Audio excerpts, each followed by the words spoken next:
My name is Liat Wexler, and I'm the training specialist at Center for Community Solutions in San Diego. We are a membership organization of the California Partnership to End Domestic Violence. LGBTIQ survivors of partner abuse may face additional barriers to accessing safety. So the first thing to understand is that these are a series of small, tight-knit communities that may not interact with one another. The gay men's community may not speak at all to the transgender community. And oftentimes people in their struggle for rights, civil rights, may find that it's harder to talk about, problems in the community or problems in their relationships for fear of airing dirty laundry. Marriage equality has been recognized, but that has not eliminated some of the institutional barriers that people face. So a couple of those are the courts and the police. There's a long history of police interactions that are dangerous for LGBTIQ people, including Stonewall, which is part of our history. The courts may issue mutual restraining orders because they may not be familiar with identifying who is the person causing harm and who is the survivor. And similarly with police, they may issue mutual arrests for the same reason. Then when we think about service providers, they may also not be trained on really assessing the difference and recognizing the specific tactics of power and control that are occurring in the community. For example, a lesbian might flout her gold star gay status as a way to shame her bisexual partner. So it's important for us to understand that a lot of strategies that are specific to the communities are going to be needed from service providers, including when we talk about safety planning.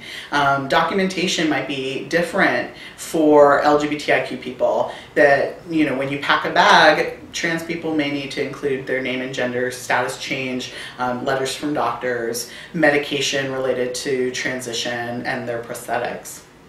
Talking about the most marginalized subgroups of the LGBTIQ community, I want to mention the intersex community, which often faces even more stigma and shame and is one of the least discussed and recognized parts of the community. Besides the intersex community experiencing marginalization, there are other subcommunities that do as well. The bisexual community sometimes receives biphobia not just from people outside of the community, but also from gay and lesbians themselves. In addition, the non-binary or genderqueer communities, these are folks who identify as neither men nor women, also experience discrimination, marginalization from within the community, even from within the transgender community, from people who are trans men and trans women. They fit on the binary. And so it's important to recognize that our services need to be gender neutral, need to be gender expansive, and that our facilities do as well. And finally, I want to talk about transgender women of color who experience a high rate of marginalization as well as violence. So they experience not just physical and sexual violence, but also they experience lack of access to housing, to employment, to education, to a lot of the services and accommodations that many of us take for granted. It's important to center these marginalized voices in our work as a way to ensure that we're actually improving our services. If we can do that for trans women of color and non-binary bisexual people, we can serve everybody. So that might mean hiring people from the community to work in our programs. It might mean doing ongoing learning and creating a feedback loop of evaluation for our programs. It might mean doing outreach and specific focus groups so that we can bring people in from the community to inform our work. But ultimately it means making sure that their voices are at the table in the development process. There's a number of things we can do right off the bat. So that might mean using neutral language in all of our outreach materials, trainings, and discussions.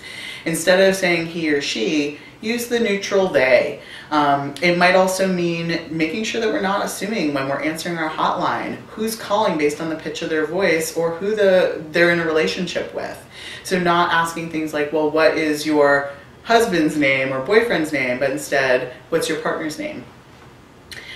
There's a number of other things we can do, and it might involve collaborating with on or off-campus organizations that are LGBTQ focused, creating specific accommodations in our facilities like gender-neutral bathrooms, and ultimately rewriting or adapting our prevention curricula to make sure that we're including, for example, scenarios with people who are in same-sex relationships.